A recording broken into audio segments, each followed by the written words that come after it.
শাবান মাসের 15তম যে রজনী, এই রজনীর বিশেষ একটি কি ফজিলত রয়েছে। কি রয়েছে? বিশেষ ফজিলত রয়েছে, যেটাকে আমরা বলি কি শবে বরাত। কি বলি? শবে বরাত বলি। অর্থাৎ লাইলাতুন নিসফি মিন শাবান, শাবান মাসের মধ্য রজনী, শাবান মাসের মাঝখানের যে রাত্রি, এটা বলা হয় কি মধ্য রজনী। অর্থাৎ 15তম যে রজনী আছে, এই রজনীর বিশেষ ফজিলত আল্লাহ তাআলার কাছে রয়েছে। বলেন সুবহানাল্লাহ। বুঝে আসছে তো? যেটাকে আমরা বলি কি শবে বরাত। সংক্ষিপ্তভাবে বললে কি ফজিলত রয়েছে ওই রাত্রিতে?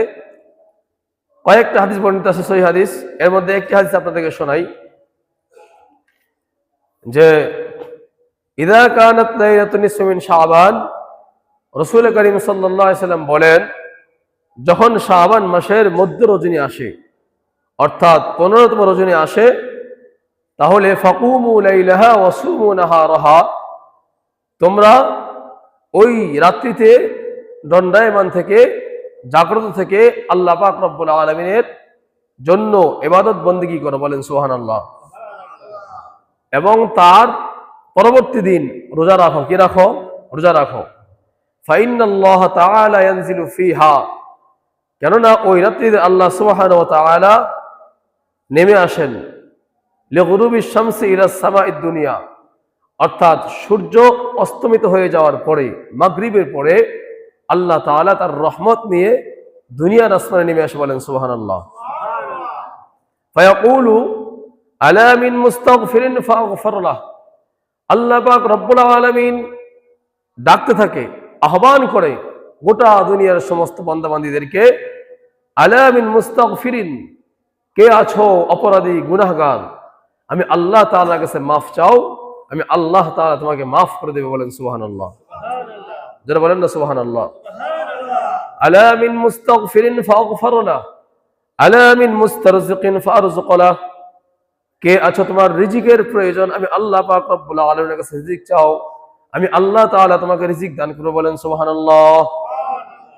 আলা মিন মুবতালা ফাআফিয়াহু, কে আছো অসুস্থ, রোগাক্রান্ত, রোগ ব্যাধির মধ্যে আক্রান্ত, আমি আল্লাহ তাআলার কাছে শিফা চাও, আমি আল্লাহ পাক রব্বুল আলামিন তোমাকে পরিপূর্ণ শিফা দান করব। বলেন সুবহানাল্লাহ।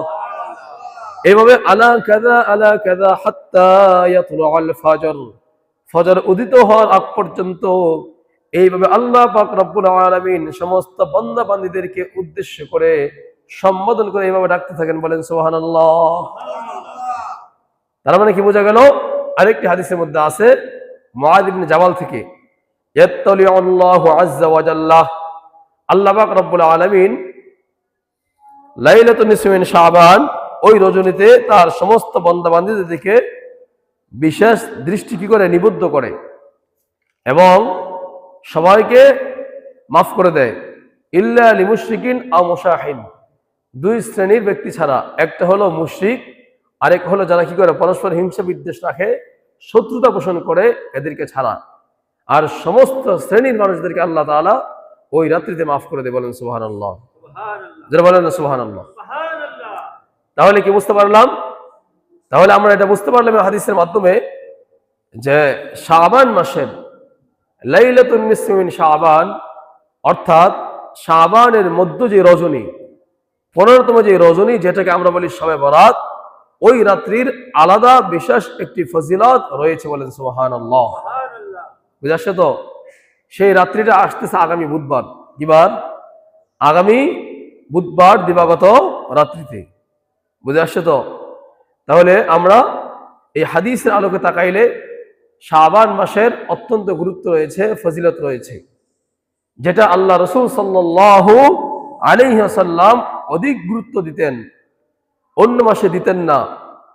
এবং যে মাসটি সম্পর্কে মানুষ গাফেল, আল্লাহ রাসূল গাফেল থাকতেন না। কেন? রাসূল করিম সাল্লাল্লাহু আলাইহি ওয়াসাল্লাম চাইতেন এই মাসটিতে আল্লাহ পাক রব্বুল আলামিনের কাছে বান্দা বান্দীদের আমলনামা পেশ করা হয়, আমার আমলনামা পেশ করা হোক এমন অবস্থায় যে আমি কি আছি? রোজা আছি। কি আছি? রোজা আছি, আমি সিয়াম পালন করতেছি। এই অবস্থায় যেন আমার আমলনামা আল্লাহ তাআলার কাছে পেশ করা হয়। সেই জন্য রাসূল সাল্লাল্লাহু আলাইহি ওয়াসাল্লাম কি করতেন সেটা আসতেছে একটু পরে। তার মানে বোঝা গেল এটা এমন একটি মাস যেই মাসে তুরফাউ ফীহিল আমালু ইলা রাব্বিল আলামিন, আল্লাহ পাক রব্বুল আলামিনের কাছে সমস্ত বান্দাবান্দীদের বাৎসরিক আমলনামা পেশ করা হয়। বলেন সুবহানাল্লাহ। আরেকটি হাদিসের মধ্যে আছে যে আল্লাহ তাআলা এই শাবান মাসেই সারা বৎসরে কে মারা যাবে তাদের মৃত্যুর পরোয়ানা নামগুলো ফেরেশতাদের কাছে হস্তান্তর করে। কি করে? হস্তান্তর করে।